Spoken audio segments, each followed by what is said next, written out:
In anatomy and motion, we study a little bit about how this part of the foot, which we call the forefoot or the midfoot, all these bones here in the middle, not including the toes or the heel or the back of the foot, we correlate this part of the foot with the spine and the rib cage. And we see that there's a movement relationship between this part of the foot and the spine and the rib cage. And if you look at the foot from the side here like this, we can think about this part of the foot as being the spine, and look at how there's this part of the midfoot here that has the most amount of curve in it. And what we do is we think about that as being like the curve of the spine.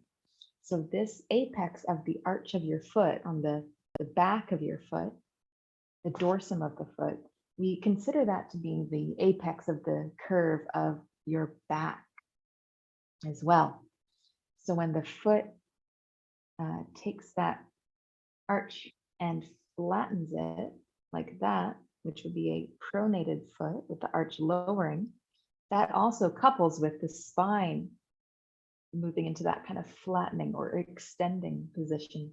And then when the foot supinates and the arch lifts back up, and we see this back part of the foot pushing upwards to the ceiling, you put the foot like that, it's your spine. It couples with when you supinate your foot, your spine also doing that rounding and arching motion or flexing.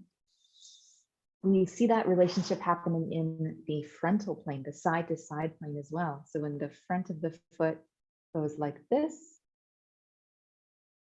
or not the front of the foot, yeah, the front of the foot, the forefoot, these bones, when they tilt to the side like that, we see the spine going in the same direction as we walk. That relationship needs to be there of the foot going into a side bend, which we call inversion and eversion, but that doesn't really matter too much. It's like a side bend of the foot couples with the spine side bending in the same direction.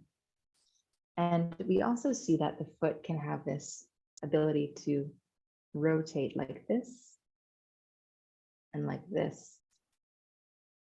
And that couples, this rotational motion of the forefoot couples with the spine rotating. When the foot goes to the left, the spine goes to the left. When the foot goes to the right, the spine goes to the right. And these individual motions of the foot are the components of pronation and supination. So all that to say that when the foot pronates and supinates, there is a very specific relationship with what we want the spine to be doing in 3 dimensions.